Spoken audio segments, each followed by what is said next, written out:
Welcome to Talking Buffalo, featuring conversations with guests from around the world of sports, media, pop culture, and all things Buffalo. With your host, Patrick Moran.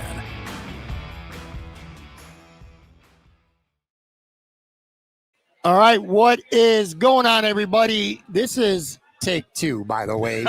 There's a handful of people out there who would be watching this, only not listening. But if you're watching this, for a handful of you, this might be take two. Take two, this episode of Talking Buffalo, your weekday daily driver for Buffalo Sports Talk and more. My name is Patrick Moran. Thank you to everyone out there, as always, for watching, listening, following, subscribing. I appreciate y'all very, very much. If you are watching this by chance on the video side, we are live here from Imperial Pizza, 1035 Abbott Road in South Buffalo. Had some technical difficulties just a couple minutes ago on the live stream. And by technical difficulties, I'm an idiot. That's what it means. I forgot to put a USB cord into the microphone. So this time I think we got it right. Anyway, I am joined by a special guest. First time meeting you in person tonight. First time on the show. I'm really excited about it. Andy Young, Spectrum News Buffalo. What's going on, man? How you doing again? Yeah, I'm great, man. Hey, I was the jinx, right? No, it's my fault. I'm an idiot. Yeah, really glad to be here. Glad you invited me on, and really looking forward to chopping it up with you, man. Yeah, I got to get that off my mind, too. There wasn't that many people who were watching, and most of them are going to be back on the video side. Audio people are like, what the hell are you even talking about right now? Because they're not even listening to this until sometime on Thursday. But, yeah, I'm here at Imperial Pizza. This is my home spot for live shows. Andy Young, Spectrum News Buffalo here. We'll talk some Buffalo Bills today. Of course, we're going to do a fun fact finale because you are a first-time guest. I love having somebody on. We're going to give people an opportunity to know more about you besides the excellent work that you're doing, and especially of late. And we're going to kind of get into that as well. We'll spend a little time talking about your life, your career up to this point as well. Before the show, we got to bang out some wings here. We had some medium Cajun. We had some hot ciabatta. We had some regular medium wings here. This place is known primarily for pizza. We did not have pizza today. I feel like I got to ask you this again. I just asked you this 10 minutes ago, but most people don't watch the scene. This wouldn't be the first time I was part of a second take here. Let me tell you that. That is funny. That is funny. You were a fan of, especially the hot ciabatta. You said you liked those a lot. Yeah. First time having the hot ciabattas here at Imperial, and they were awesome. Definitely a big pizza guy. Like pizza, I'm equal opportunity, whether that's Buffalo style is not necessarily my favorite, and that's somewhat sacrilegious around here. But I love pizza from anywhere across the country, man. Like Chicago style, New York, thin crust, all of it, man. Yeah, same here. I'm a New York pizza kind of guy, New York City pizza kind of guy. I know a lot of people are just going to accuse me of saying this because we're at Imperial Pizza, but I do like the pizza at Imperial Pizza. Really sweet, distinctive sauce to it that is different. The hot ciabatta are really cool. And this is not, like I said, most guests who come here for the first time, they're not usually from around this area, or even if they are for whatever reason, they're living under a rock or something, they've never been to Imperial, but you've been here before. For sure. No doubt about it. Live in West Seneca. So we're just, 10, 15 minutes away. We'll come down here, pick up pizza every once in a while, get some wings.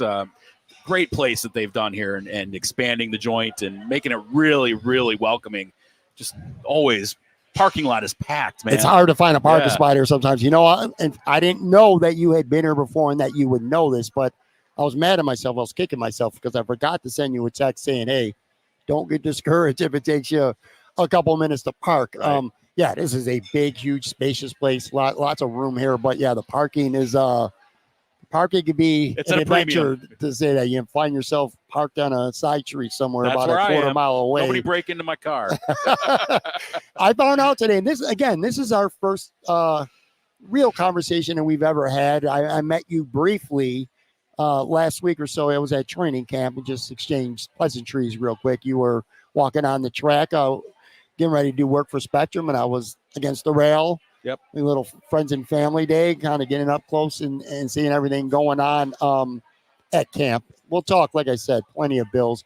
Let's kind of spend a few minutes, though, getting people a chance to know a little bit more about you personally. You're not from Buffalo, but you are from this area, this region anyway. You grew up in Jamestown. Talk a little bit about growing up in Jamestown. Yeah, born in Jamestown, ended up raised in Frewsburg, which is a little tiny rural town just outside of Jamestown.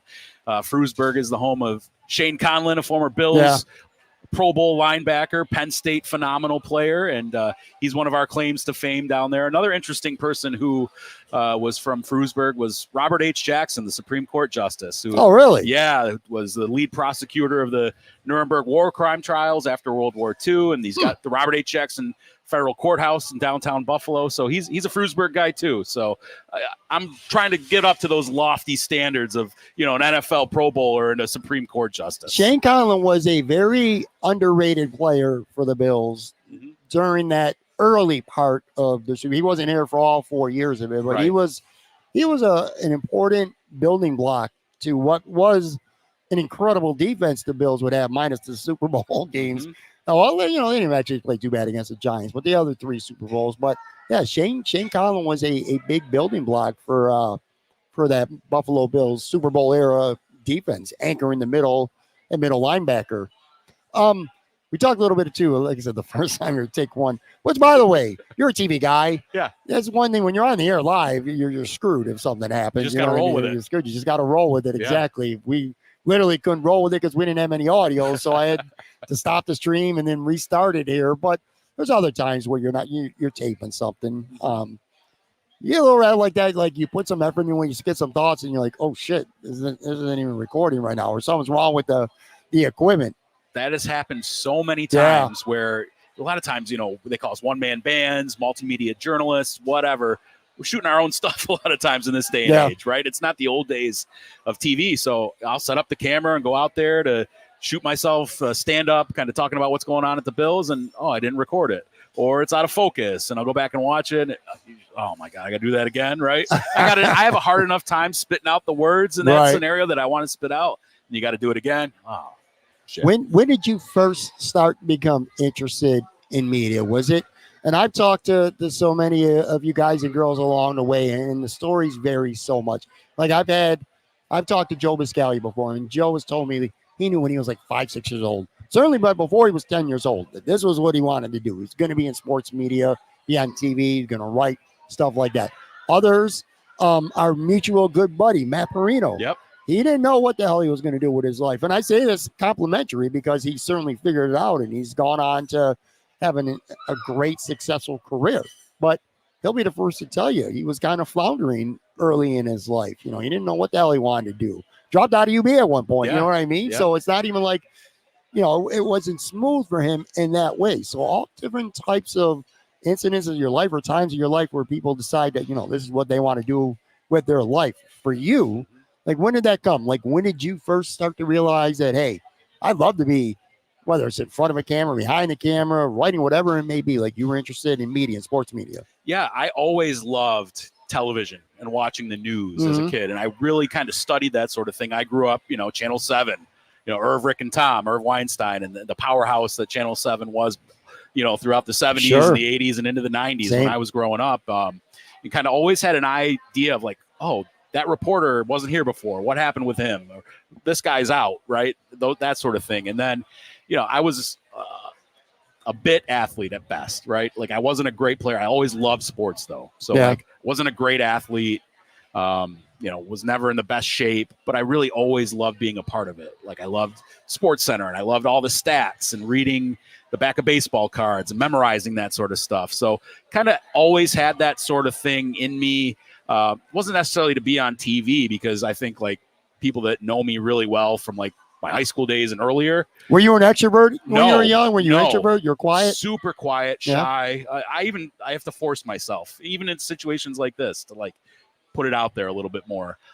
So like people that know me really well from those days, even my mom was like shocked that like I ended up on TV and actually like made a career out of it. Did you ever, when you were a little kid, did you ever do like fake sportscasts, like maybe doing it in front of your mirror to yourself, an audience of one, or maybe one of your buddies or something like that? Did you ever tinker like that when you were a kid? I know I did. A lot of other people. Oh, did yeah, too. for sure. Like I grew up a huge Michael Jordan fan. So like I would do the Marv Albert call, a spectacular move. You do all that stuff and you try to go through that. And then when I kind of started to think like, hey, maybe I would want to do TV or radio or be a newspaper writer, that sort of thing, move into the media sphere, you start to do some of that stuff and you try to hone your voice. Like, how would that sound if I did this? And, practice in front of the mirror, that sort of stuff. Do you still get, even to this day, now you've been doing this for a while, and again, we're going to talk about that here as we go along, but this reminds me of, so I was sitting here right at this same booth at Imperial Pizza, and Brian Duff was here, and he was on the show, and we were talking, and he's on, before intermission, at post game. He seems like a natural on there. You know what I mean? His delivery, it's great. Looks like he's been doing it for his whole life. But he said right on this show, he still to this day sometimes gets really nervous before he goes on the air.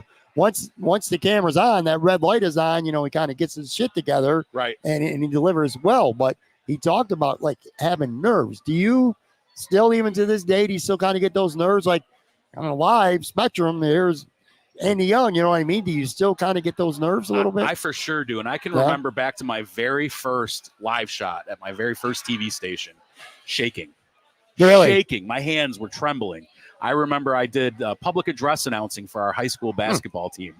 And that's kind of where I got my start into this a little bit. And one of the teachers there saw me holding the paper, the sheet with the lineup on it. And after, she goes, "Your hands were shaking the whole time."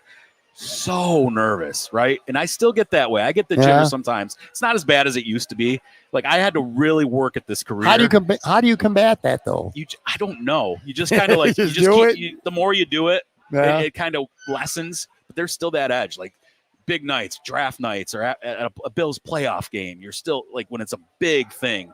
When I worked in news, election night, you've got those jitters because this is a big deal. This is important. And you don't want to screw it up. Right. And you did. And I'm glad you brought that up, too, because we're going to talk about that a little bit as well. You also, besides sports, you've worked in news media for a number of years as well. Now, did you grow up a Bills and a Sabres fan? I did. Yeah, definitely a big Bills fan.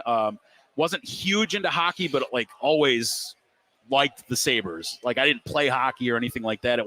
The Bills were my number one growing up for sure. Like, I grew up Super Bowl era, cried after wide right. Like, I was like 7 years old, right?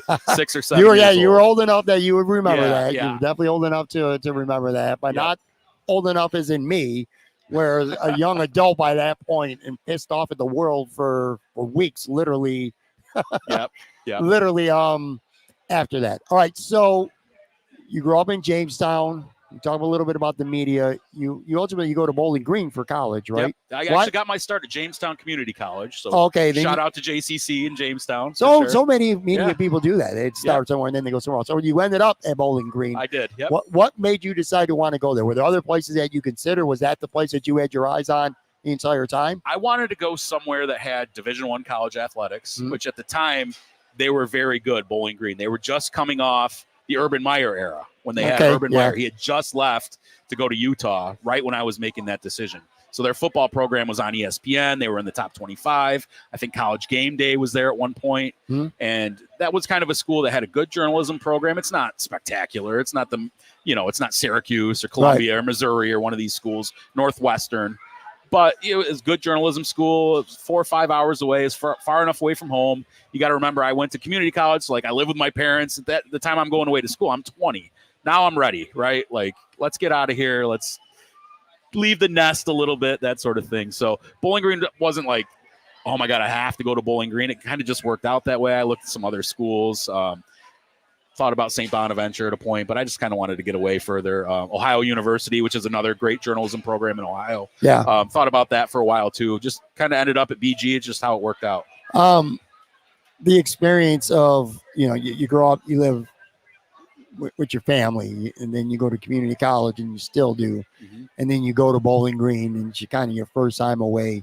What's that experience like? What was that adjustment like for you? Like, were you pumped to be able, at the time anyway, were you pumped to be able to get out from that nest and go fly on your own?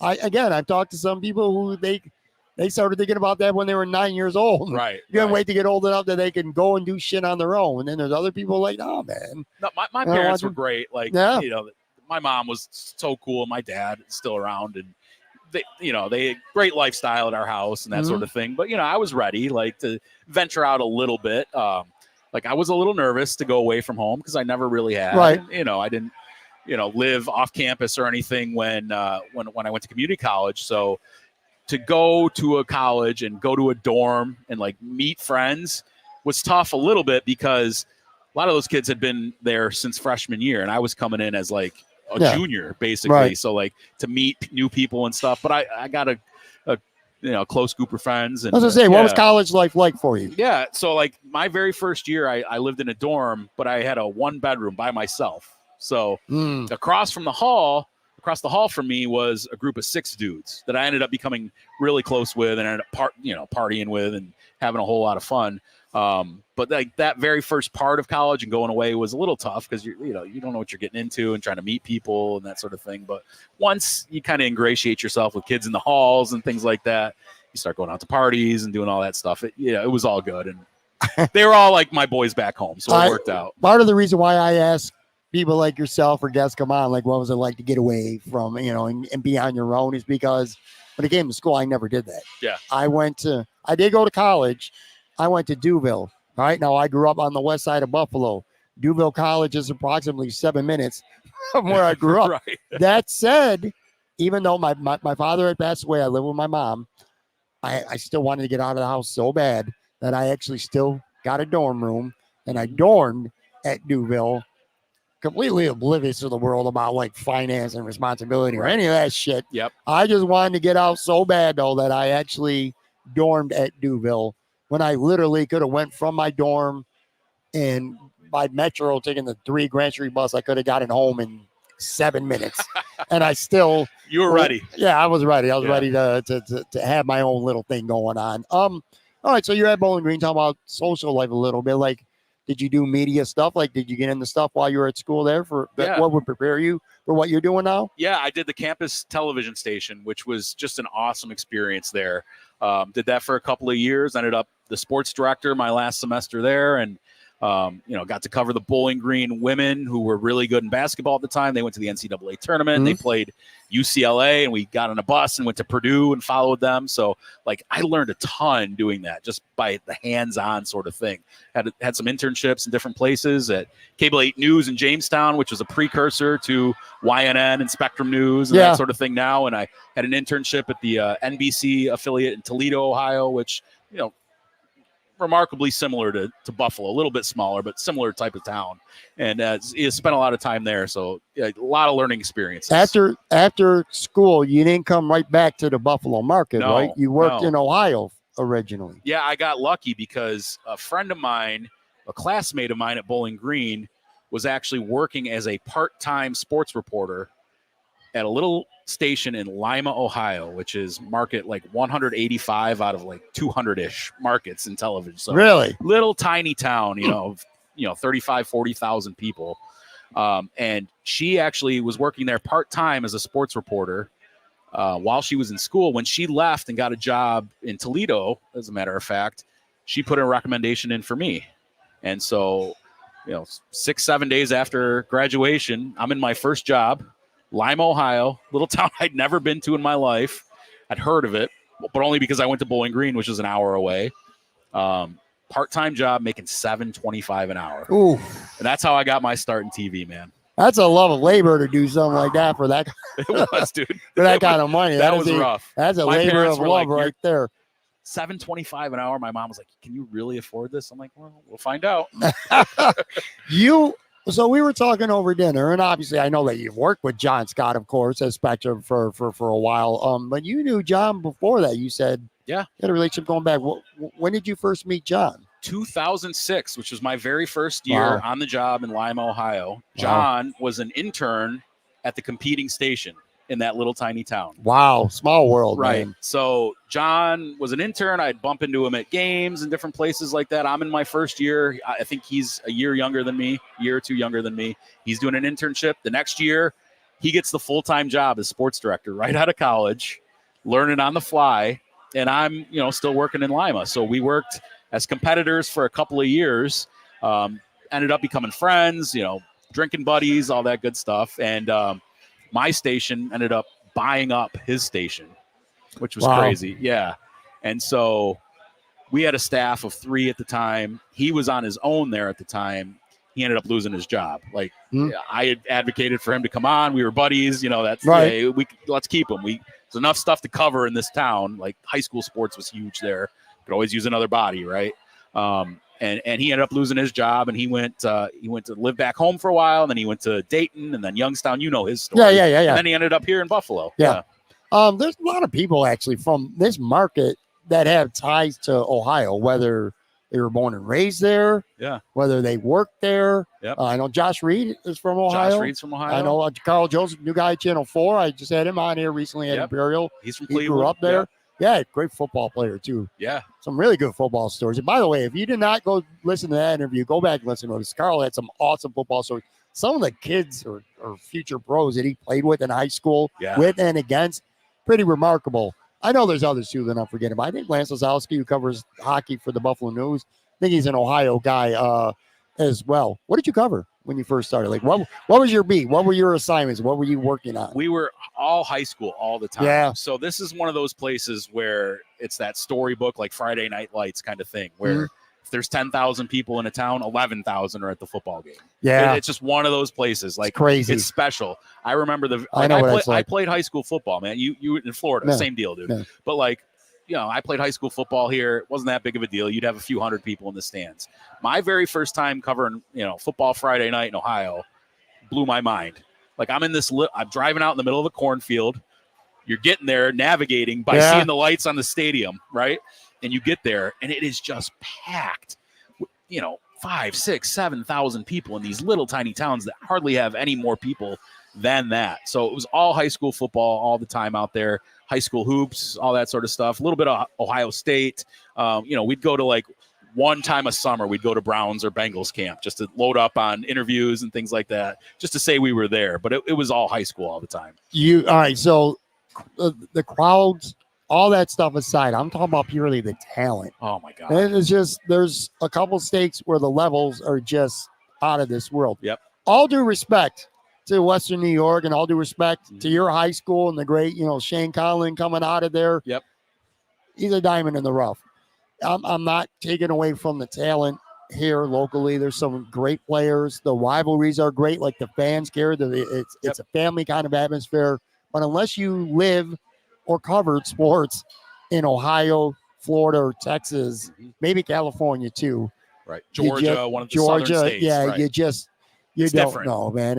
When I went to Florida, it was when I lived in Florida, my son played at a big high school, and literally, he had 6, 7 D1 kids that he played with, and there wasn't a week that went by where there wasn't a handful of D1 kids on the other side of the field. Yep. And that's not even counting so many, including him, D2 scholarship athletes that are out there. It's just out of this world. Like, were you kind of blown away a little bit? Like, you grew up in Western New York, Jamestown, you go to high school, you see some good players, you see some fun rivalries and stuff like that. The rivalries are great, even here in Western New York.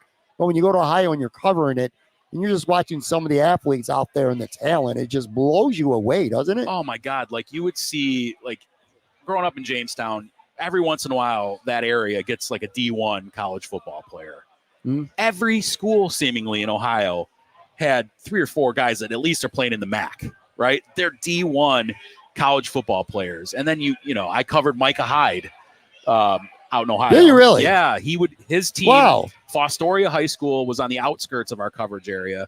But every year they opened up with a rivalry game against another team called Ottawa Glandorf, and that was right in their wheelhouse. So when he's like vying for Mr. Football in Ohio, like he's unbelievable, playing quarterback and just running all over the field, and just a really incredible player.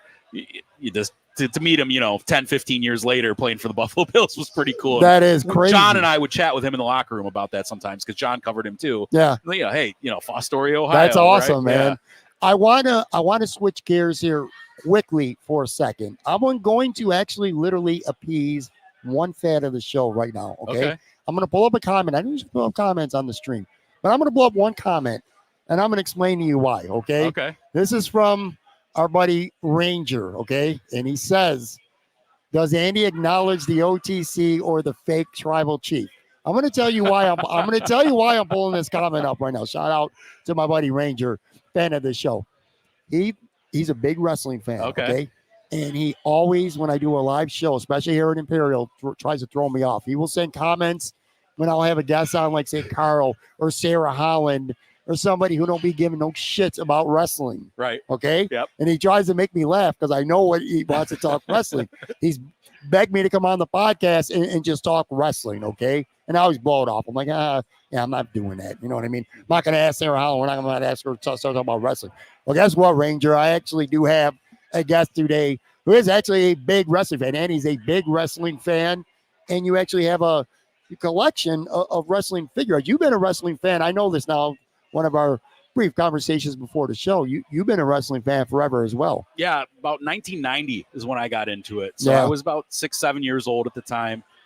Been a huge wrestling fan since then, right? Like, you know, it ebbs and flows, and you go through college, and it wanes, and you're in your first job. But I was always kind of keeping track of it, right? Yeah. And so I lived through, you know, the Ultimate Warrior, Macho Man Randy Savage, and all these awesome guys, and then into the Attitude Era, and the NWO, and Stone Cold, and The Rock, and Hollywood Hogan, and the Outsiders. So, I mean, huge wrestling fan. I've got a huge collection of the original WWF Hasbro's action figures from the 1990s. I think the series started in 1990. So that is awesome. I'm trying to collect all of them. So I had a ton of them as a kid, but I didn't have all of them. And as I was older, the end of that series, I wasn't as into wrestling at the time, and there were fewer of those figures. So now I'm trying to go out and get these figures, and some of them cost $1,000, right? For something that was like $3.99 at KB Toys back in the day, that's dude. crazy, man. I maybe we'll circle a little bit back to wrestling at the end. I wanted to point that out. And for me, I just want to say this too. Wrestling, so I got into wrestling when I was a kid, and my dad, I was 19 years old, my dad passed away. And one of my favorite lasting memories of my dad when I was a kid, and even, you know, he was a good dad, been through a ton of shit together though. But one of my lasting memories with my dad was back in these days, and I'm making myself sound really old. This was before Monday Night Raw was even a thing. Yep. Wrestling was territorial. Yep. WWF, and it would come to the odd like every 4 to 8 weeks. Yep. And my dad, and he didn't drive either, but we would take the Metro from the west side downtown to the odd, and he would take me to wrestling as a young kid. And I fell in love with it because he was a wrestling fan. He kind of forced me to become one when I was a kid. Yep. But because of that, I kind of fell in love with it. And then, you know, since he passed, that's kind of been one of my ways of just honoring my memories, keeping my memories fresh by still being in tune with wrestling. Kind of brings me back a little bit to being that kid who was taking the Metro bus with his father to go watch Hulk Hogan and Don Morocco and, you know, Jesse the Body Ventura, Georgie Animal Steel, all these guys. Speaking of the tribal chief, the Wild Samoans, right? Yeah. In Buffalo, right back in the day. Yeah. WWF all the tag time. team champions. Yeah. All the time, man. Yeah. Jimmy Snuka was my favorite when I was a little kid. And Roddy Piper, too. I like the heels, actually, when I was a kid. That's not surprising. Now, you know. Nowadays, it's like cool to like the heels. Right. Like the heels back are then, cool. no. Back then, like now it's gray. You know what I mean? They got layers. There's nuances. Right. Back in the day when we first got into wrestling, it was black and white. You know, there were the good guys and there were the bad guys. And it really wasn't any kind of in between. Anyway. This could become a wrestling podcast Let's real do it. quick. Hey, we'll do this another time with a full-on wrestling podcast. I get going down a wrestling rabbit it. hole. I may not come out of that alive. Let's go back to your media stuff, right? So we talk about what you did in Ohio. Let's talk about how the opportunity came for you to come to Buffalo and work. At the time, it was Y&N, right? It wasn't even Spectrum yet. Right. How did that opportunity come about for you? Yeah, so I spent about 5.5 years in Lima, Ohio, which is a long time to be in a small market. Sure. I kind of worked my way up, became the sports director there, and the opportunity came open in Buffalo. And two of the guys I interned under, one who I work with now, Kevin Carroll, I interned under in Jamestown, and he messaged me, hey, you know, there's an opening. He knew I was in sports and working my way up through a tiny little town. Hey, do you want to come to Buffalo? And Casey Bortnick, who is an anchor for us as well, has since moved on to Albany and does our statewide coverage. I interned under him as well, and they both kind of put in a good word for me, and I came up and did an interview, and, you know, the rest is history there as far as, you know, moving back to Buffalo. That was never like my goal to get back to Western New York. It wasn't like an end game. Kind of just worked out that was the next step, and here I am all these years later. So it wasn't, I mean, I'm sure you thought about it, but it wasn't like your ultimate goal. It wasn't something that was on your mind all the time. No. Like, I need to get my career back where I can come to Buffalo. No, it never was. And it's such a hard thing to say, I want to go to a specific city, especially in our line of work, because there are just so few jobs. Sure. Right? Like maximum you have 4 stations, and at best, each one of those stations has 3 people, which is never the case anymore. So that's 12 jobs in a city. Right. To say I'm going to Buffalo, unless you're spectacular and you've got connections, it might not happen for you. So I was kind of always open-minded to where my career would take me, and it just kind of ended up that I came back to Western New York and really relished that opportunity. Wasn't an easy decision, though, to be able to come back? Yeah, with for the sure. offer? To be honest with you, I took a pay cut to come here. Yeah. From, I worked my way up, and I was making okay money in Ohio. Took a little bit of a pay cut to come back to Buffalo, but I was like, you know what? It's time to move on to a bigger market, cover pro teams, all that sort of stuff. And so took a shot on it. Never knew if I was going to be here forever or it was going to be 2 years. Who knows, right? What was it like settling down in Buffalo? Or even just the Western New York area, I should say, because West Side, all these areas, I consider it all. It's all Buffalo to me. Yep. To most people who are not from this area or watching this, like, it's Buffalo. Like, you grew up around here, but you still, Jamestown's not a hop, skip, and a jump. Like, I'm not throwing a rock and reaching It's Jamestown an hour from and a half to Imperial get up here, right? Yeah, it's a long-ass ride. Yeah. So, like, what was it? Were you comfortable living in Buffalo? Was it a process? What was it like living here initially for you? It was crazy. Was it different? The day we moved here from Ohio, I'm driving a big U-Haul. We've got my wife's car, my now wife, girlfriend, fiance at the time, on a trailer.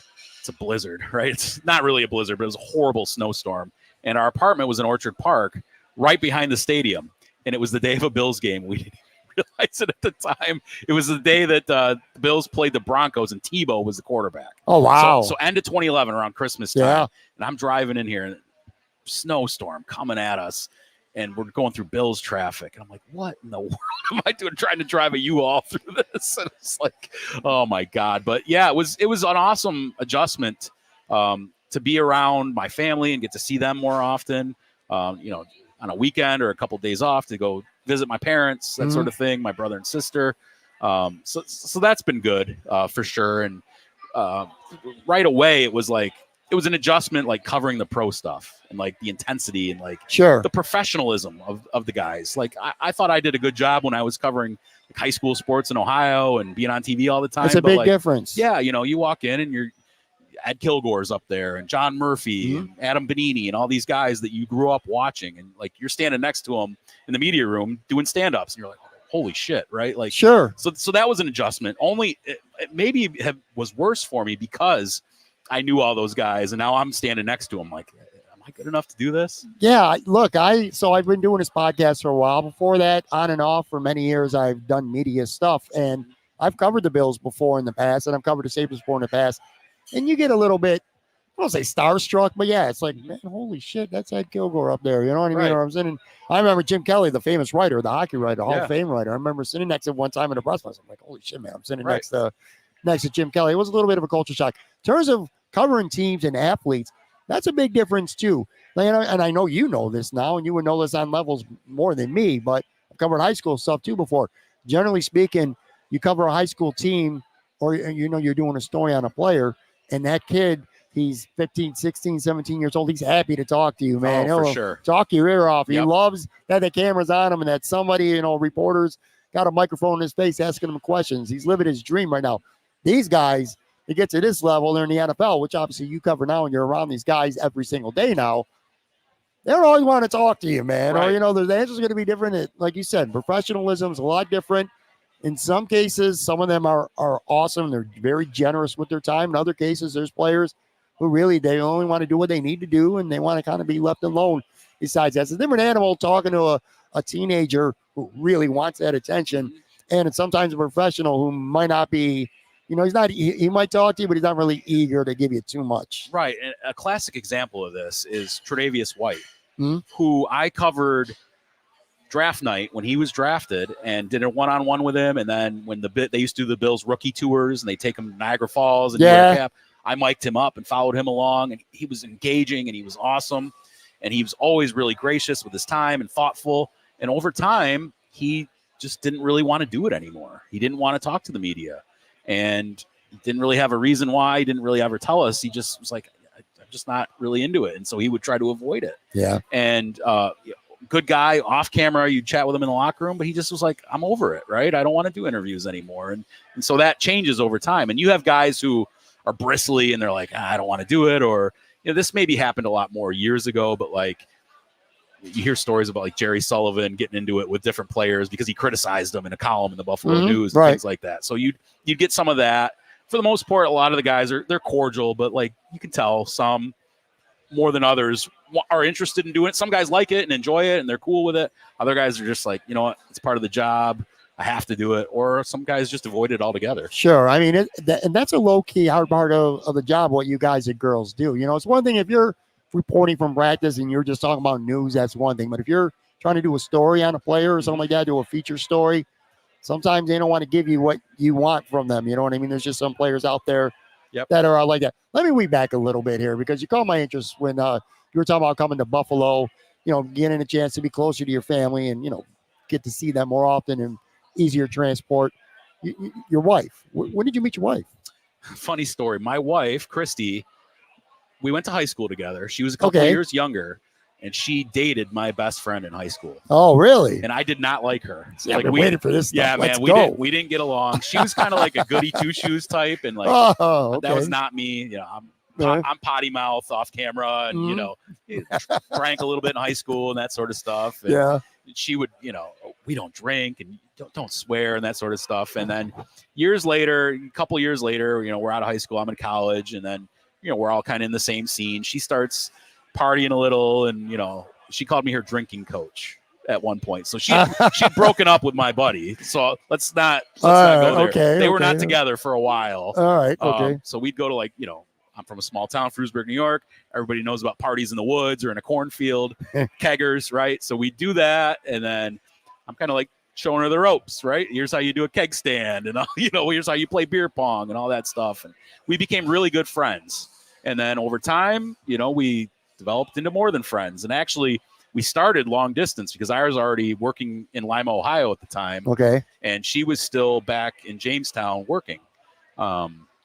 And so we started up dating, and we went to a wedding together. That was our first date, like a buddy of mine's wedding. I was like, do you want to go out? Like, that was my first date with my wife, too, was a wedding, actually. Yeah, so I know what you're saying. Yeah, so like we just kind of turned the friendship into more over time. And, here we are, been married 12 years now. That's awesome, man. Yeah. So you're, I can't say high school sweethearts because you weren't high school sweethearts. No, you knew each other. We did in high school, but you weren't high school sweethearts. It was a long process. It was. I like that. I respect that, though, man. That's really cool. Talk about, all right, so you come back to Buffalo in 2011. You're doing sports.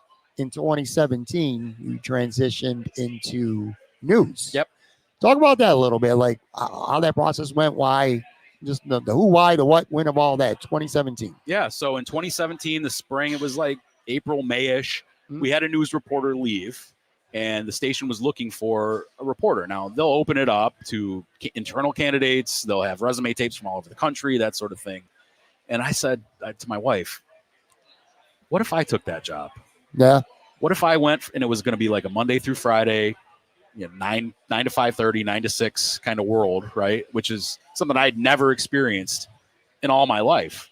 I grew up, covering sports and doing all those sorts of things, and you're working nights and weekends, and the schedule's all over the place. Yeah. And we'd been married for a few years at that point, like 5 years, and we had a daughter who was about 3 years old at the time, and I didn't get to see them enough. Like I always dreaded, especially in the summer when it was like the dog days of summer. There was nothing Bills going on. I hated it when I'd go into anchor the weekends and I'd have to leave them and they'd be home, and it just drove me crazy. Yeah. And so I was like, let's do this. And I was into news. Like when I came out of college, I had a resume tape for sports anchoring and reporting and a separate one for news anchoring and reporting. So it wasn't like completely foreign to me. Like I've always been wanting to do news and being good at it are two different things. Right, for sure. So made that transition, and the station at the time, I'd been doing, the weekend anchor. I'd cover Bills, Sabres, high schools, UB, everything, the local colleges. They're like, we hate to lose you full-time in sports. Why don't we make it sort of a hybrid position to where, a day or two a week you can still do sports, and the rest of the week, you're doing news stories, right? Yeah. You're covering politics or crime, whatever's going on, right? Like current events. And I was like, oh my God, that's awesome. So that whole time, I started doing that. I would still go to the Bills on Wednesdays with John Scott. He became the Bills beat reporter at the time. Right. And so I would go on Wednesdays with him, help him out. I'd shoot practice. We would do like a little YouTube shtick. We're back and forth, thoughts on practice. Everybody kind of still does that. And yeah, just kind of kept my toe in the water of sports a little bit while, doing other things. So it gets to a point at Spectrum, and this is recent too. Mm-hmm. There's an exodus with two well-known reporters at the station. John Scott, of course, now he is the sports director at Channel 2. Yep. Rachel Hopmayer, who was basically doing Sabre stuff for Spectrum, goes to Michigan. Mm-hmm. Now Andy Young's got to step up, man. That's right. And you have, to your credit, man. You've done you. an Appreciate amazing job. But just talk about, like, that time. I mean, even hearing about it secondhand through social media or reading some in the Buffalo News or hearing about it from other media people sounded pretty wild. Sitting next to the guy who went through it, you know what I mean? Yeah. I'm sure that was, and all due respect to everybody, there's no, insults with anybody at all, but it's just, that's a big adjustment, you know what I mean? And John leaves, Rachel leaves, and John and I are really good buddies. So when the Channel 2 job came open, mm-hmm. we kind of both talked to, like, are you going to apply? Am I going to apply? And I didn't want to go back to like the full nighttime schedule and all that sort of thing. And I hadn't been doing full-time sports for almost, 6-7 years at this point. So he applied for it and he got it. And I was like super happy for him. He pulled me aside one day at work and he told me, and I gave him a big hug. I'm like, dude, I'm proud of you. Cause like I told you, we go back since 2006. We're talking 18 years. I've known that guy and we're really good buddies. And, I went to his wedding and all that stuff. So, I was really happy for him. He was ready to move on and start another chapter. He had done an incredible job for us building our sports brand from a Bills perspective. When they decided to go with a Bills beat reporter and put John in that spot after I'd gone to news, he did just a really tremendous job. He got the podcast going. He brought notoriety. He got the social media up, all that stuff. So, to step into his shoes, it's almost like been easy to a degree because he did a really good job setting a foothold for us. Yes. I was going to say that John, Rachel on the hockey side too, to their credit, they really helped build a bigger platform for Spectrum. It's not just, when you think in this market, it's not just on TV sound. It's not just 2, 4, and 7 anymore. Right. It's 2, 4, 7 and Spectrum too. Rachel, I didn't know her as well because she was just Sabres and I'm doing news, but like we would work together some, and like she did a really good job of like being a go-getter and like forming relationships over there away. She's a character. Yeah, I mean Rachel. I love Rachel. Yeah. I had her here before. She is. I've met her a couple times. Rachel is a character for sure. But those guys really help build up the platform, and you've taken the ball, so to speak, and you've been able to run with it for sure. All right, so we are here live at Imperial Pizza. I am with Andy Young, Spectrum News. All right, let's talk a little bit of Buffalo Bills. We're recording this or streaming this, I should say, on a Wednesday night. The Bills did have practice on Wednesday. You were there. I think at this point, there's a handful of things that are really important that Bills fans want to know most about. But for me, I think safeties, because it's like a soap opera now. It's something every day is ongoing with this position. And with so much bad news, so many injury things, some good news over the last couple of days, both Cole Bishop and Mike Edwards are back on a limited basis, practicing. Yep. I asked you about this over dinner, and I'm going to ask you this here again. I saw a clip. I think it might have been Alex Brasky. I don't want to make sure I credit him. I thought he was moving around pretty well. From what you saw, let's start with Mike Edwards. What did you see from him today at practice on Wednesday? And I know you're no doctor, and I don't want you to try to play one. Yep. But does he look like a guy to you that might be able to ramp up soon and have a pretty good chance of being back for week 1? One good sign with Mike Edwards was he was wearing just the regular jersey, not the red non-contact jersey that Cole Bishop's been wearing. And he had a little wrap or one of those braces around, not a brace, but the neoprene wrap around his leg. But he was moving around just fine. He just did individual work, stretching, and individual drills. But I didn't see any noticeable limp, anything like that. And that's huge for him because dude just hasn't been on the field since he signed with the team. Right. He couldn't do any of the work in the spring because he was coming off rehab of a shoulder injury.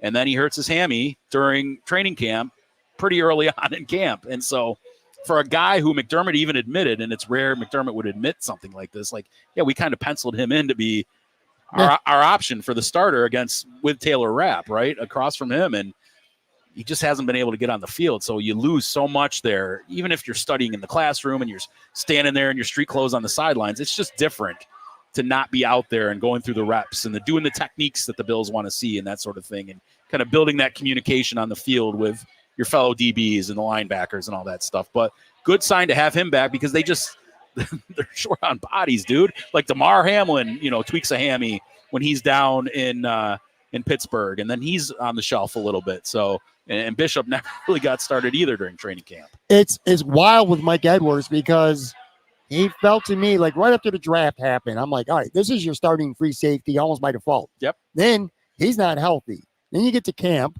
All right, now we got a battle. Well, Cole Bishop gets hurt. And now it's Damar Hamlin's the starting safety by default. Now Damar Hamlin is hurt. And now it seems like if Mike Edwards can get healthy, he's once again the starting safety almost by default. Right. You know what I mean? Yeah. It's I feel pretty good about him, though. I really do. He was a guy that when free agency started, he was one of those kind of under the radar guys that I kind of had my eyes on. I feel like he is a good potential, if he can stay healthy, a good fit for this team at the position. Talk about Cole Bishop. So you said now a different injury, obviously he hit his shoulder. Right. What have you seen over the last couple of days? So in Bishop today, I kind of really focused on him because I was doing some work on the defensive side of the ball, shooting some video over there, and I wanted to see what Bishop was doing. And he was taking part in individual drills too, but he's wearing the red non-contact jersey. And then they'd hit the tackling dummy, but he wasn't going full speed at it, right? Like he pulls up. The other guys are diving to the ground. He's just kind of like brushing past it. So he's not quite there yet to make contact wrap with his shoulder. He's got a long way to go. They even talked, Bean and McDermott both, about safety being a really tough position because it's almost like the quarterback of the back end of the defense. Sure. Quarterback, middle linebacker, safety being like the three mentally toughest positions because you just got to know so much and do it on the fly. That he's got a long way to go to get to where he's going to be a potential starter. Just because he's playing catch up now, it might have been difficult for him to get there anyways. Like we looked forward to him possibly competing with Mike Edwards for that starting job, but I would have thought at least from the start it would have been Edwards, and then maybe Bishop pushes him throughout the season. Is it safe to declare that the safety position is the biggest question mark on his football team a few weeks out from the start of the regular season? Safety, in that they lost so much leadership, right? Like you're replacing two all-pros and two stalwarts of what this team has been for the last 7-8 years, and Micah Hyde and Jordan Poyer. And you can argue, and people do plenty, about whether those two had fallen off a little bit in their play over the last year or two and dealt with injuries, but that's a lot. They knew what they were doing back there. Whether they were athletically still there or not, they knew what they were doing. So that's a huge question mark. And safety is a really big part of Sean McDermott's defense and what they want to do.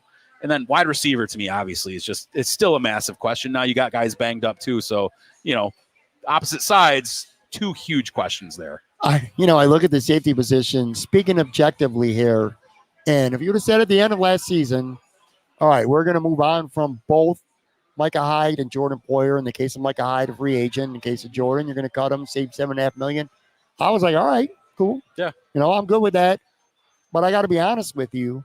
First, he's healthy, but I wasn't huge on Taylor Rapp being the guy to replace Jordan Poyer, and I especially wasn't huge on Taylor Rapp essentially being handed the starting job.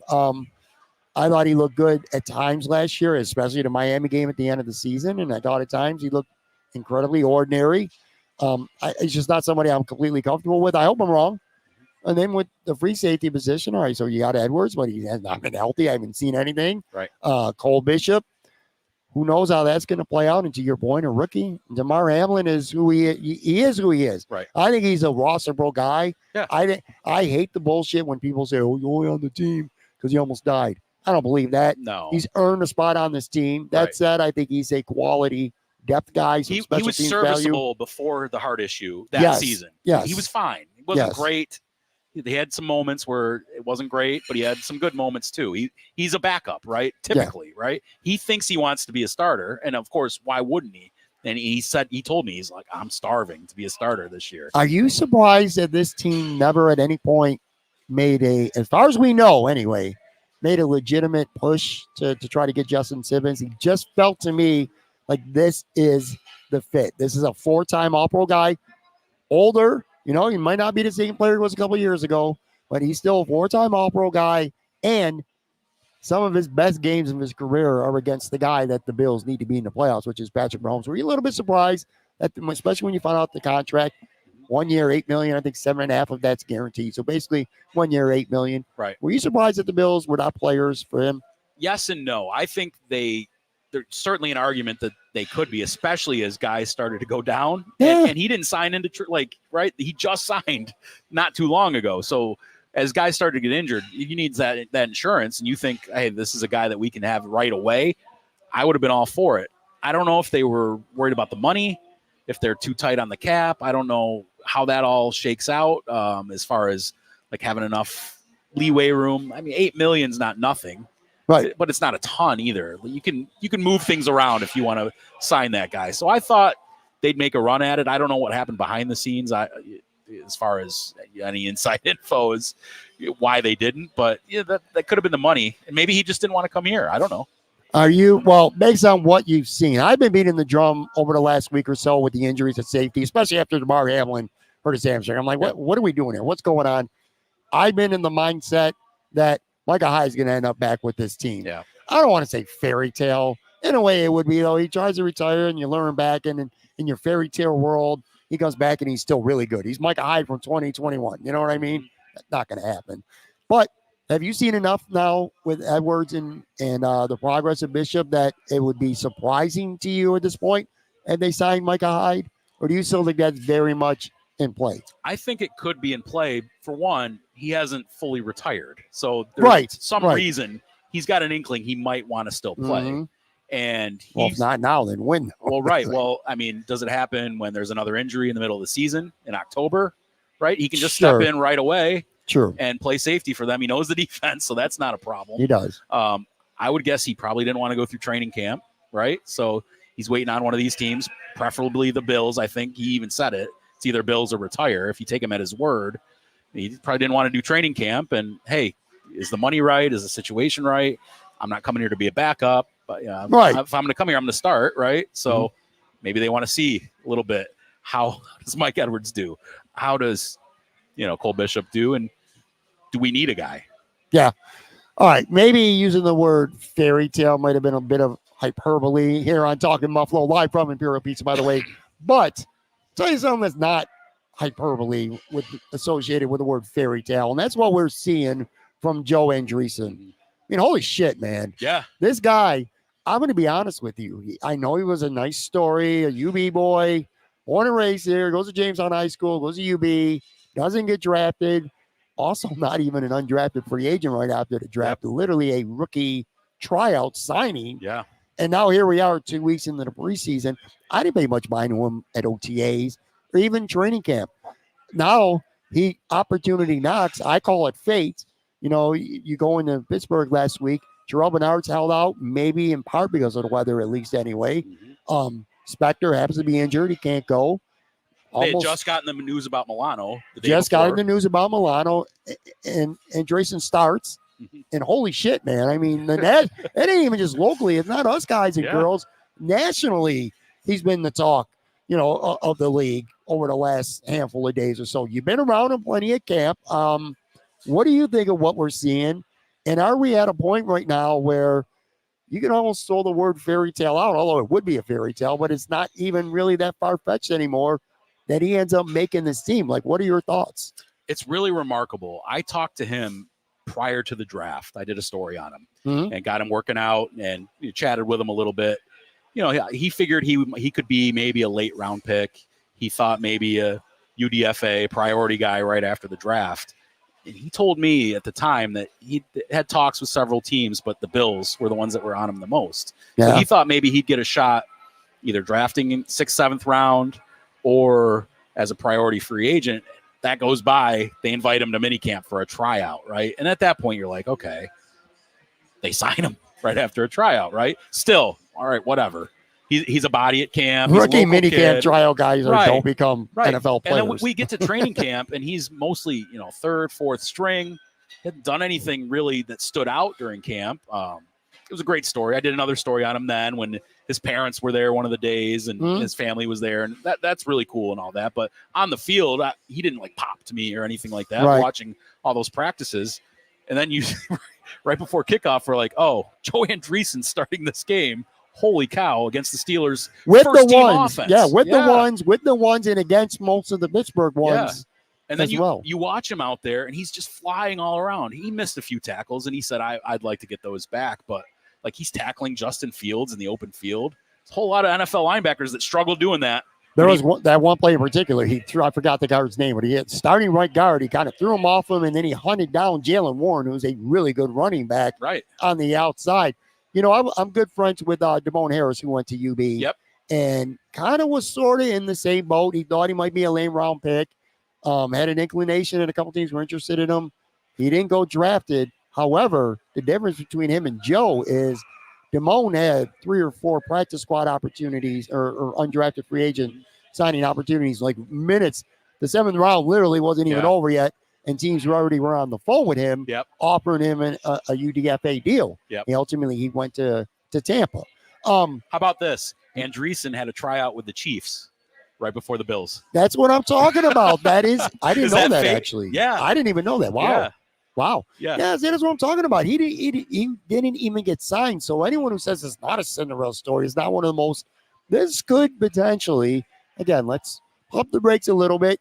He hasn't made the team yet. And even if he does, we'll see if he sticks. He ends up becoming somebody in the league. But potentially, this has legitimately the makings of being a Hollywood movie type deal. Yeah. Like literally a guy who did not get drafted or signed after the draft, rookie tryout, gets a start because of other surroundings. He gets an opportunity because of other circumstances, takes advantage, makes a football team, and becomes somebody.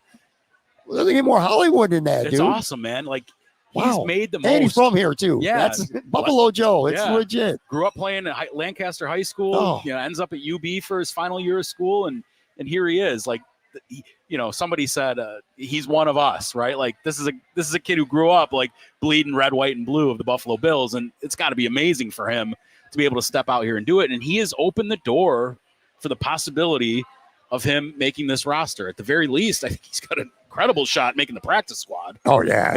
Right? Like they don't want to let him go now after putting that on tape. All due respect to the great people here at Imperial Pizza, I can tell you what Joe's not going to be doing in a couple of months. That's working 9 to 5 at a place like this.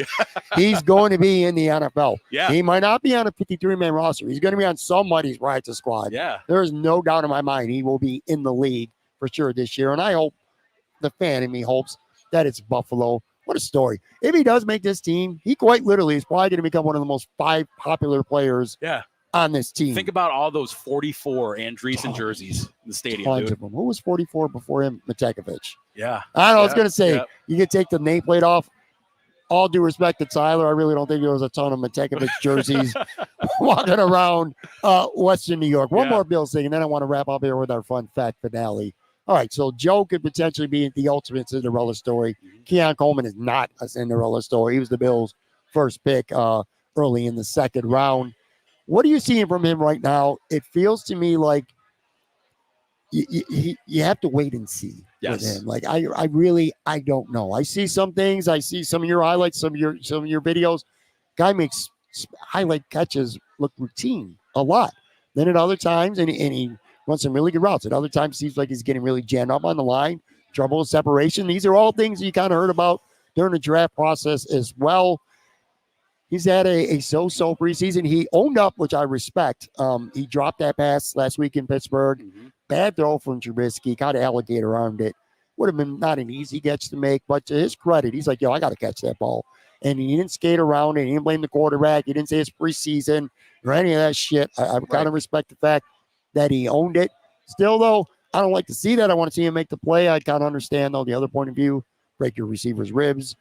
And, in a preseason game, yada, yada, yada. Yep. What do you make from him? And you kind of have that same mindset. Like, he's kind of a legit unknown now. You really don't know what you're going to get with him before the regular season starts. Yeah, there was a reason he was kind of like a polarizing prospect because he wasn't perfect, right? Like, you watched him at the beginning of the season at Florida State, and they're playing LSU, and he's scoring 2 or 3 touchdowns, and he's tearing them up, and you're like, holy shit, who's this guy? Let's get him, right? If you're a Bills fan.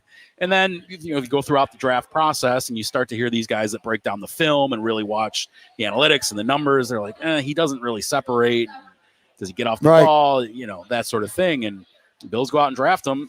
There's a reason he's a second round pick. If he was, if he's a 4.4, 4.5 guy, he would have been in the top 15 of the draft. Absolutely. Right? Because he's a great athlete. Like his body positioning, some of the plays he makes during training camp and in practice is really, really remarkable. And you don't see a whole lot of that, especially from the Bills of late, because they just haven't had that kind of guy, right? Yeah.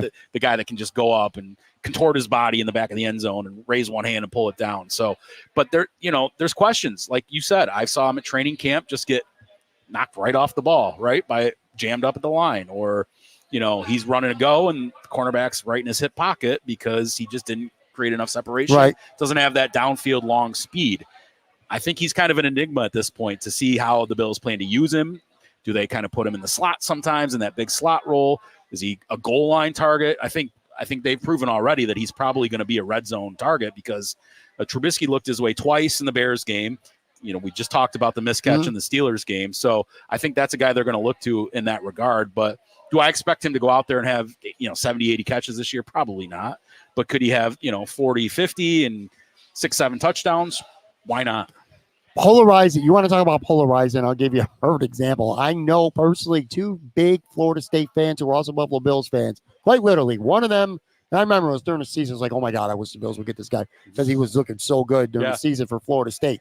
He wanted him in the worst way. The other guy, an equally big Florida State fan, wanted nothing to do with the Bills drafting him, saying he wasn't going to be a good pro. We'll find out in due time. Do you would you like to cover somebody like him? He seems like, especially as he gets more accustomed to being in the league, he seems like he'd be one of those fun guys. You do it now full time. You cover the Bills.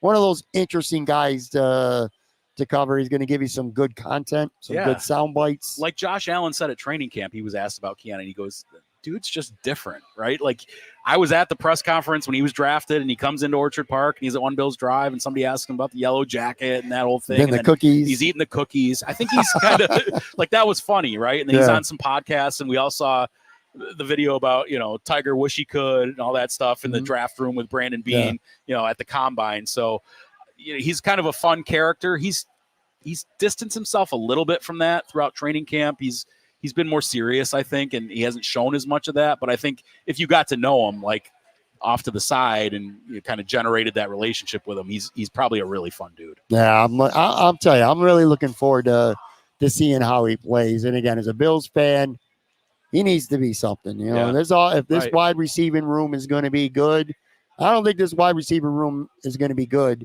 if Keon Coleman is not an asset to this team. I wonder if they go out in free agency next year and land like a big number 1 guy, he'd be a great number 2, at least in the early portion of his career.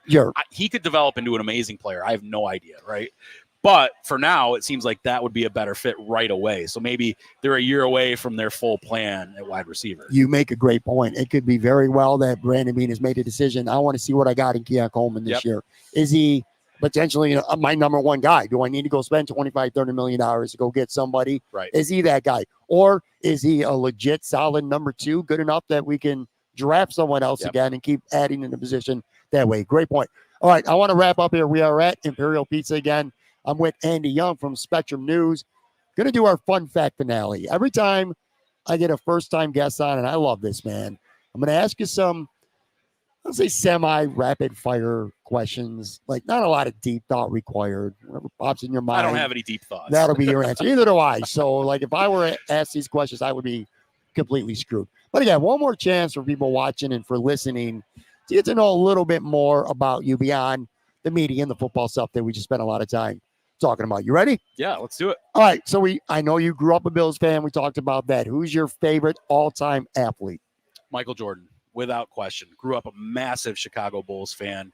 Was there for the first championship all the way through number 6, and went and saw his last game when he played for the Wizards. Oh, really? In Cleveland, which was really cool. Me and my buddies were in college, took a road trip down there, and that was really cool. So I got some pictures. That's the only time I ever got to see him in person.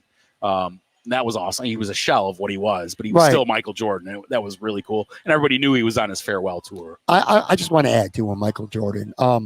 He changed. it was almost like the Bulls were like rock stars during that era. Like watching the NBA and watching the Bulls play when they would be on TNT or whatever station they would be on, it was actually cool to watch the Chicago Bulls because of Michael Jordan. He's number 2 on my list. Okay. Barry Sanders has always been my favorite athlete, but MJ was definitely number 2 on mine. Anyway, let's keep this going. What is your go-to late night snack? All right, so we just banged out a bunch of great wings here at Imperial Pizza. Handful of hours from now, you're home. Wife's in bed. You're a little bit restless. You're not ready to go to bed yet. You want to get yourself a snack. Like, what's your go-to snack? I have diabetes, so I shouldn't do this. But bowl of cereal, dude. Late at night, 11, 12 o'clock at night. Big old bowl of cereal, whatever it is. Savory cereals, Fruit Loops. It doesn't matter. And I shouldn't do it. Like sometimes I'll go to the almond milk, or my wife just bought me some of that protein cereal. It's low carb, so I've been dipping into that a little bit. But that's like my go-to. You know, the funny part is I don't eat cereal early in the morning often, like for breakfast. No, but at night, big ass bowl of cereal. Brinner, breakfast at dinner, Brinner call it or whatever. All right, what's your favorite place that you've ever visited?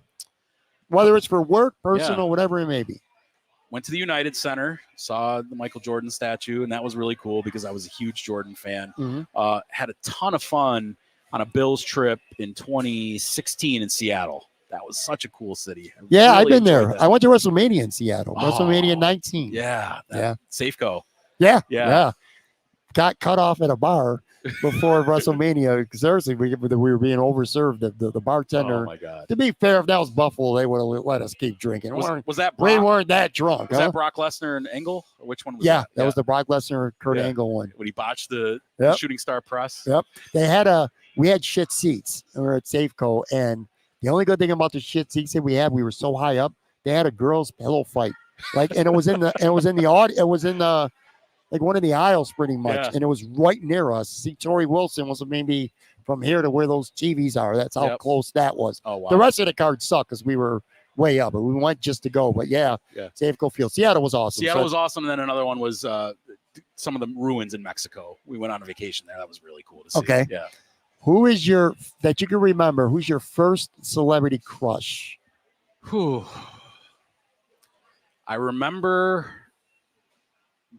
one that stands out was Britney Spears. And this is embarrassing, but bring it. When she had that racy cover on Rolling Stone for the first time, I asked my mom for it. My mom would do the Easter baskets and all that stuff. And I had Britney Spears on the cover of Rolling Stone in an Easter basket. That is awesome. What's a fun fact about you that most people probably, maybe even some of your friends that they wouldn't know? I can fit my entire fist in my mouth. It's disgusting. I'm not going to do it on this podcast, but I'm a party tricks kind of guy. Okay. I do a lot of ridiculous stuff like that. Like drinking too much in college, doing a lot of stupid shit. But that is unique. I'm going to give you points for being unique for sure. Yep. I don't know if you're a movie guy or not, but if you are, what movie have you probably rewatched more than any other movie that you've ever seen?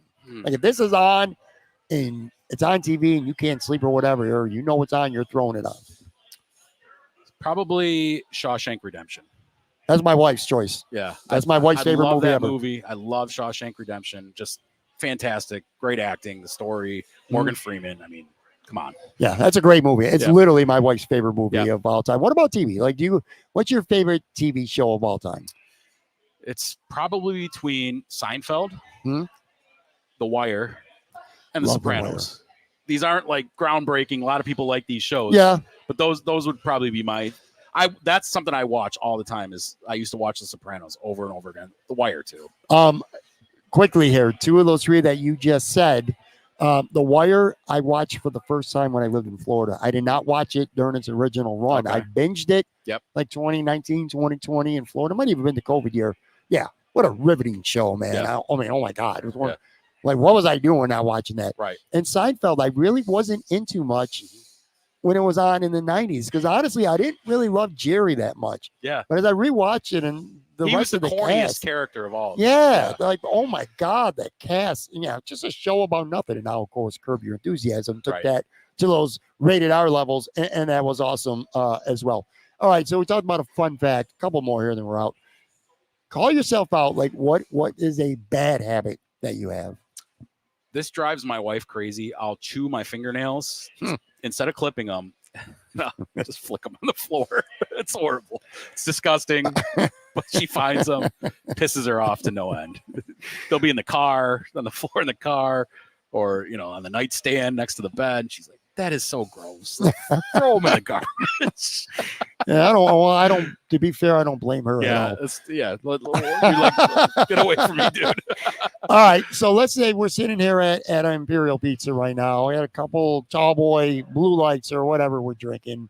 There's karaoke going on, and I don't know. You just get in the mood, man. What is a go-to karaoke song? Whether you're a good singer or you could be the worst singer in the world, but in this scenario, you feel like if you sing something, people are going to enjoy it. What's a song that you would like to sing at karaoke, whether it's something upbeat, whether it's a slow jam, an oldies, whatever it may be? Like, what would be a karaoke song you'd like to do? There's two, and our buddy John Scott has seen me and performed these with me both. Nothing But a G Thing, Dr. Dre. Really? Yeah, I'm a big rap fan. Okay. And Regulators, Warren G and Nate Dogg. Wow. Yeah.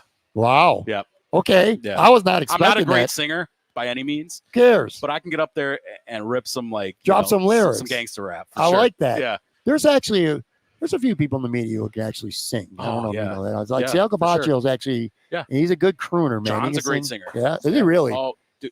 Next time he's on, he's big karaoke. I'm gonna get him to sing a couple bars. So when John and I worked at competing stations, we'd go out to Buffalo Wild Wings back in the day, and they'd have karaoke at this place in Lime, Ohio, and karaoke was huge there. And every person from John's station was a musician or a singer, and they would get up there and knock this stuff out. Like John's mom was a high school music teacher, and he was in musical theater. And How all do that I stuff. not know this? So, yeah, I give you some fodder for next time, man. Oh, I'm going to get him to sing a couple bars. So I did not know that. He and I have done we'll do Regulators together, and he'll do Nate Dogg's part, and I'll do Warren G, and he'll sing it. It's fun. That is hilarious. Yeah. Again, I knew Sal Capaccio was a good singer. Again, he's a good old Italian crooner. Plays the drums, Sal? Yeah. His musical background in his family, too. I did not know about you, or I especially did not know about John. That's it takes really cool. a lot of beers for me to get up and do karaoke. It's not my so you're zone. one of those guys. You're not like, say we just walked in there and I said, oh, there's a spot there. Go up there and sing. You're not just going to run for the mic. You're not going to go fill out that song. I'm not like Wednesday nights at Good Bar every week, and everybody there knows me, and I got a list of 20 songs I do. But every now and then I'll get up there. A couple glasses of liquid courage. You got it. What you're talking about.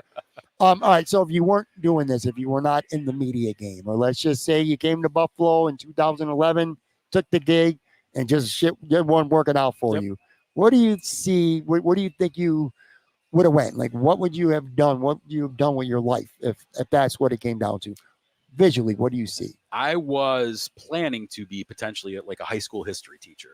Love history. I minored in history in college, and that was kind of my backup plan. Like the TV thing, if this doesn't work and you suck or the pay is shit, which it is,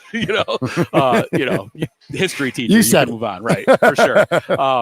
And then, that's kind of changed now. I could still go back and do that, but I'd have to go back and get my master's and all that stuff. So now it'd probably be like, if I got out of TV, it'd be some kind of PR job. Would you want to teach high school kids? Would it be middle-aged kid or middle school kids, high school? 12-year-olds piss me off, man. Don't have the patience. I don't have the patience. They're rough, man. I remember growing up at that age, and then kids I see now, and my daughter's 10 years old, so kids that are a couple years older than her. I'm like, oh my God, the attitudes on these kids, and I couldn't do it. So probably 10th, 11th, 12th grade would be my wheelhouse, where the kids are a little more mature. Sure. And you can still, mess with them and have jokes and all that. 12 to 15 years old is that wheelhouse for being shitheads. For sure. Right now. When I was driving up here to Imperial, going up Abbott Road, there were 13, 14 kids riding bikes, and they were literally weaving in the middle of the street on purpose and making a procession of cars behind them. I didn't honk my horn, but I wanted to run them over. Right. It wasn't a funeral on Abbott Road. It was a bunch of kids riding their bikes. Yeah. Last question here, I'm gonna let you go. All right. So, and I asked this to everybody. So we're at your house. You can have 3 guests anytime, any era, dead or alive. 3 people. They have a couple beers with, or not beers, whatever. Don't got to be some drinks with some food, some conversation, whether it's laughs, sentimental vibes, whatever it may be. You could have 3 people at your crib tomorrow for dinner. Anyone, any era, anytime. Who you got? They say don't meet your heroes, but I would like to, have a beer, whiskey or whatever with Michael Jordan. I think that would Sure, be cool. absolutely. Just to shoot the shit with him and get over that. Like, how do you break the ice? Small talk with that guy. Like to hang out with Barack Obama. I think that would be cool. I just found him to be an engaging dude. Yeah. Whether you liked his politics or not. Sure. Just a guy you could sit and chat with and like get to know. I think that would be really He's cool. such a great speaker. And again, politics stuff aside, he's one of the few presidents in my lifetime that I could just sit there. Even though I don't agree with what he's saying or whether I do, just listening to him speak. And especially in today's world, doing Trump, Biden, both sides. I'll call out both sides. It's just so refreshing to hear somebody who could actually talk. Yeah. Anyway, I don't want to go into one of those rants. All right. So you got MJ, you got Barack. And it's not a particular person, but I would like to go back to meet somebody from like the Middle Ages. Like, what was life like back then? For like, you're struggling to get through life and people are living to be, 25, 30 years old. Like, what was life like for people that are kind of living in that and living through the plague and all that's like the dark ages, man. That was a crazy time in human existence. And I've never thought of that. Yeah. That's really cool. cool. History minor, right? I always dreamed of like what would it be like to grow up and be a teenager in the 50s. I always thought the 50s were kind of a cool era, but who knows? Maybe they sucked. And I would have liked. I only saw the good parts of it. The 70s seemed cool too, like the early 70s. Yeah, they sucked. Yeah, I don't like disco, man. With bell bottoms and all that. That's true. Yeah. All right, that's gonna do it for this episode. I want to thank one more time Imperial Pizza. Food is great as always. The vibe, the atmosphere is great. 2 locations now here at 1035 Abbott Road and also 1655 Main Street out near Canisius College. If you haven't been there, make sure you check it out. Make sure you follow this man on Twitter at Andy Young TV. Check out the great work he's doing at Spectrum News. By the way, one last thing, plug your podcast too, man. Awesome. Thank you. Appreciate it. Yeah. Buffalo End Zone podcast, myself and Kevin Carroll, the hosts. And Kevin's good. Yeah. Kevin's a good dude. I've known him forever for 20 plus years. He's another guy I go way back with. And he's kind of like the shtick of I might not know what I'm talking about, even though he kind of does, but he plays it off well. We have a lot of fun. We have some cool guests on and media guys, and we actually had Shooter McGavin on. That was cool. I haven't seen that yet, but I remember seeing the promo for it, and I saw a clip. Yeah. I am going to watch that. That was after the Jim Kelly tournament, right? Yep. I got to check that out. Chris McDonald's a big Bills fan, so he was in town for the Jim Kelly tournament. We hooked up, and he came in studio, and he was awesome. And he talked a little bit about Happy Gilmore 2 on the way. It was cool. I'll tell you what, too, in a market that is so goddamn saturated with a gazillion podcasts, to be able to get someone like him in your studio and have something unique, it is hard to do something unique, man. It really is. There are a lot of podcasts. You're killing it. You're one of the good ones, right? I appreciate you very much. And again, thank you very much to Imperial Pizza. I'll be back with a brand new episode tomorrow.